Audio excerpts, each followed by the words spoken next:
একটা স্ত্রী শুধুমাত্র যে তার স্বামীর ভালো সময়ই পাশে থাকে এমনটা কখনোই নয়, খারাপ সময়েও পাশে থাকে যখন কেউ তার পাশে থাকে না। নমস্কার বন্ধুরা, প্রিয়াঙ্কাস লাইফস্টাইল আর একটি ডেইলি ব্লগে আপনাদের সবাইকে স্বাগতম জানাচ্ছি। আশা করি সবাই ভালো আছেন। আজকের ব্লগটা সকাল থেকে শুরু করতেছি। সকালবেলা ঘুম থেকে উঠেই এই তো নাস্তা বানিয়ে নিচ্ছি। আজকে কোনো হাতে বানানো নাস্তা বানাচ্ছি না, যেহেতু ঘরে গ্যাস নাই, তাই শর্টকাট যে নাস্তাটা বানানো যায় সেটাই করে খাচ্ছিলাম আর কি। এই তো পাউরুটির সাথে জেলি মাখিয়ে আর ডিম সিদ্ধ করে নিয়েছিলাম ম্যাজিক চুলার মধ্যে, সেটা দিয়ে আজকে নাস্তাটা করা হবে। এটা ছেলের জন্য খাবারটা রেডি করতেছিলাম, আর তার সাথে কলা খাওয়া হয়েছিল। ছেলের বাবা সকালবেলায় ডিউটিতে চলে গেছে, তাই আমরা মা ছেলে মিলে সকালে নাস্তাটা করে নিয়েছি। আর ছেলের বাবা সকালে নাস্তাটা বাইরেই করেছে।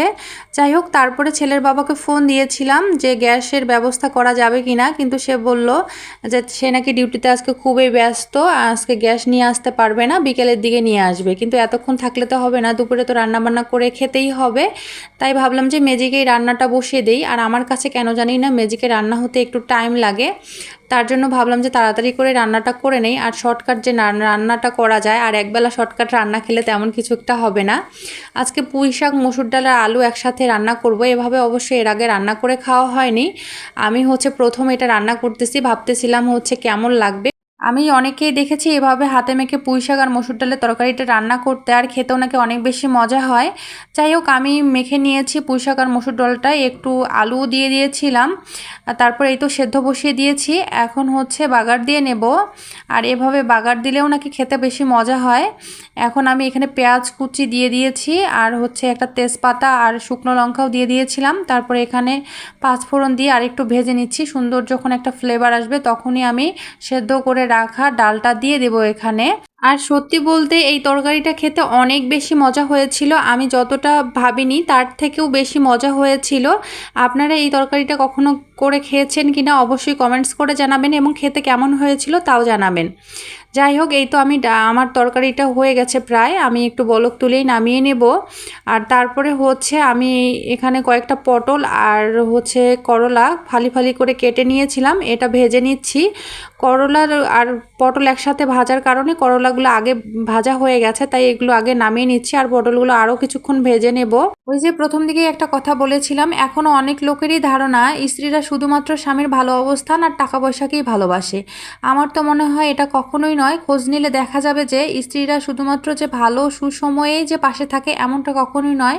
স্বামী যখন খারাপ সময় আসে, স্বামীর যখন শূন্য পকেট থাকে, তখনও স্ত্রীরা স্বামীকে সঙ্গ দিয়ে যায়। যাই হোক, এর মধ্যে হয়তো ব্যতিক্রম মাঝে মধ্যে হতেই পারে, আমি সেটা বলবো না, হতেই পারে ব্যতিক্রম, কিন্তু সব নারীরাই যে এরকম এটা কখনোই নয়। সব স্ত্রীরা যে স্বামীর শুধু অবস্থানকেই ভালোবাসে, টাকা পয়সাকেই ভালোবাসে এমনটা কখনোই নয়।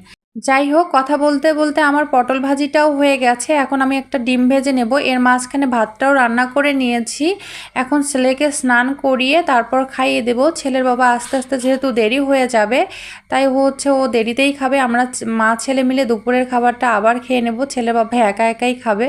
কেন জানি না নিচের দিকে লেগে যাচ্ছিল ননস্টিক কড়াই হওয়ার সত্ত্বেও।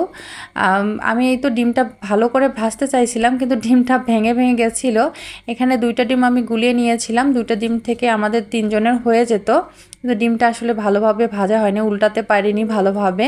আমার কাছে কেন জানি ম্যাজিক চুলার মধ্যে তরকারি রান্না করার থেকে ভাজাভাজি আর কোনো কিছু সেদ্ধ করলে তাড়াতাড়ি হয়ে যায়, এটাই বেশি ভালো লাগে। তাই আমি কোনো কিছু যদি সেদ্ধ করার হয় তাহলে আমি এখানেই করি। আর এই তো আমার সব কিছু কমপ্লিট। ছেলেকেও স্নান করিয়ে খাইয়ে দিয়েছি, আমিও খাবারটা খেয়ে নিয়েছি।